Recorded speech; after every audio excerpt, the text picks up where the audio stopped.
Hi, I'm Dr. Greg Relo with Express Dentist, and I'm here to talk to you a little bit today about autism, especially as it relates to dentistry and dental patients. And you're probably pretty well aware of what autism is. You know, it's a neurodevelopmental disorder that often shows up early in life, and it can involve some communication and social interaction challenges and behavioral challenges as well. And so that can have an effect on oral health and also on the dental visit experience as well.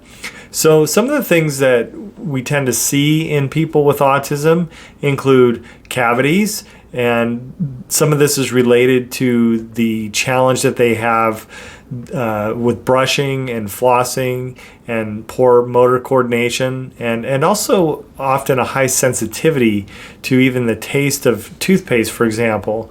And there is a tendency for these patients to like sweet foods, soft foods, and have poor tongue coordination, and so that can affect swallowing as well. And all of that does promote dental decay.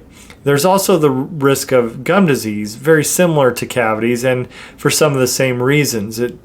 Gum disease is prevented with really good, consistent oral home care, and when that's missing or there's challenges with it, then it's more likely that there will be inflammation and bacterial buildup. And there can also be some side effects from medications that are used with autism that can aggravate the gums and cause inflammation as well. And then another challenge that's sometimes seen is teeth clenching or grinding, also known as bruxism.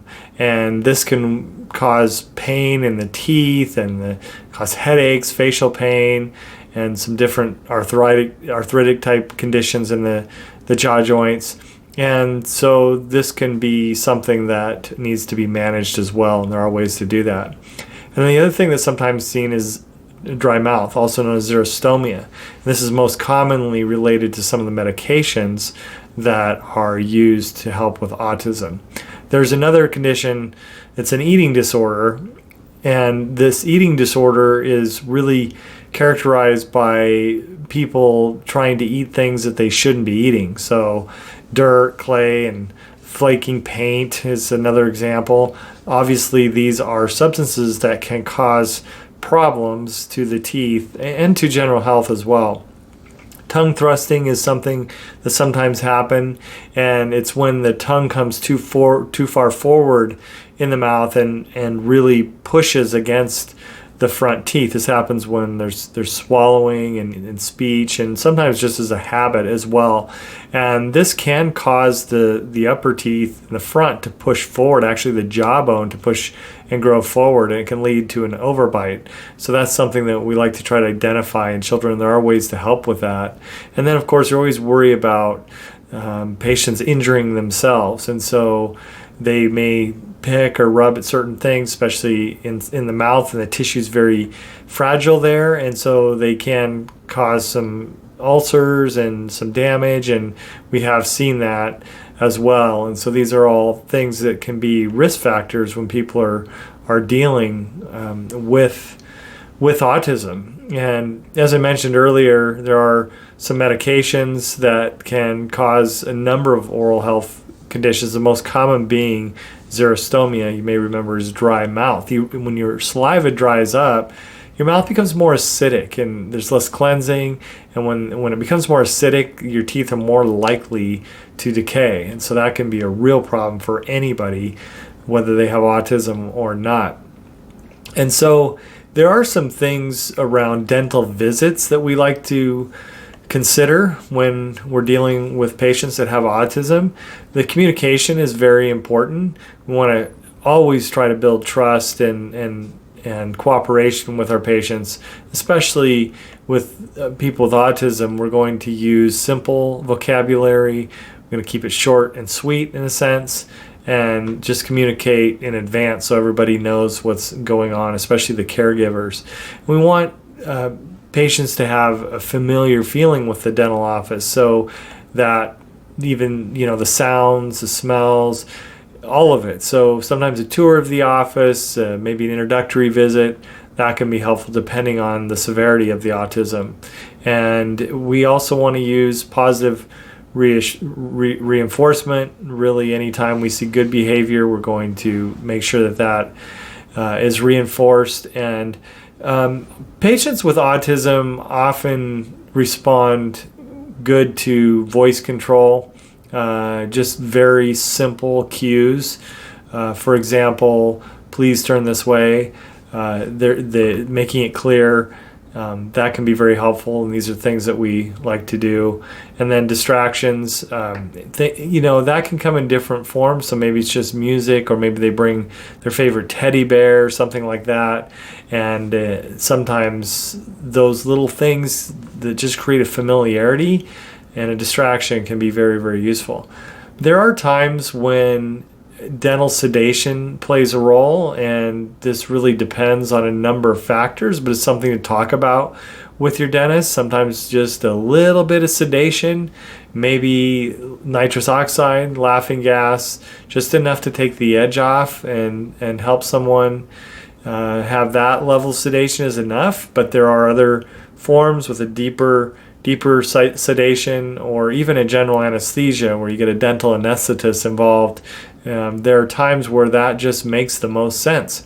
So the real key, like for anyone really, but for patients with autism, and if you're a parent dealing with a child with autism, is prevention. So anything you can do to help with prevention, but there may need to be some modifications there to make it possible for the child to tolerate that. So obviously we want to have regular toothbrushing, but some kids are extra sensitive to that, so you sometimes have to find a toothbrush that works for them, and maybe using a toothpaste that's not really strongly flavored, maybe not too much mint, something that's a little more mild and natural, might be easier for them to tolerate.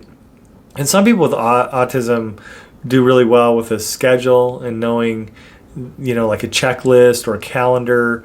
That can be very helpful just to help them stay on schedule. And then obviously trying to really limit the number of sugary substances, especially beverages, but any type of sticky foods, that's going to promote tooth decay, and that's not so good. And in some cases, patients have a hard time communicating with their parents if they're having decay that's causing pain, or gum problems causing pain. And so you just want to be tuned in with that, and if there's any signs of discomfort. And really, as a parent, anything you can do to help prepare or pave the way for a child's dental visit if they're struggling with autism can be really helpful. So some of these types of things, like we mentioned, taking a tour. There's some really good books, children's books about going to the dental office, maybe showing them some pictures on the website, and you can even do some role playing and that kind of thing. All of that can be very helpful just to prepare the way so there's not so many surprises. And some other things to think about is that a lot of times earlier appointments are good first thing in the day, so you get right in, and patients tend to be a little fresher early in the day than when they get tired. Make sure they've had a good night's sleep, and that when you come in, that you are bringing like a list of the medications, and we talked about bringing a toy or a teddy bear, something like that. And sometimes rewards can help a child get through a visit, and a lot of dental offices will award that, but it can be helpful as a parent if you pick out something that will be available to the child after the appointment if everything goes well. And so it's really important to choose a dentist that's right for someone with autism. And so you can call and just talk to the front office, or go in and ask some questions, just simple questions. Are you comfortable with dealing with autistic patients, and what's your experience, and what do you do to help? What are any of the special amenities or accommodations that you make? And is it okay for me to be with my child during their dental appointment? This is an important question if that's important to you, because in some offices they may not want you in the back, or there could be certain regulations in some cases. And most of the time it's fine if you ask, but it's just good to know that, not have surprises.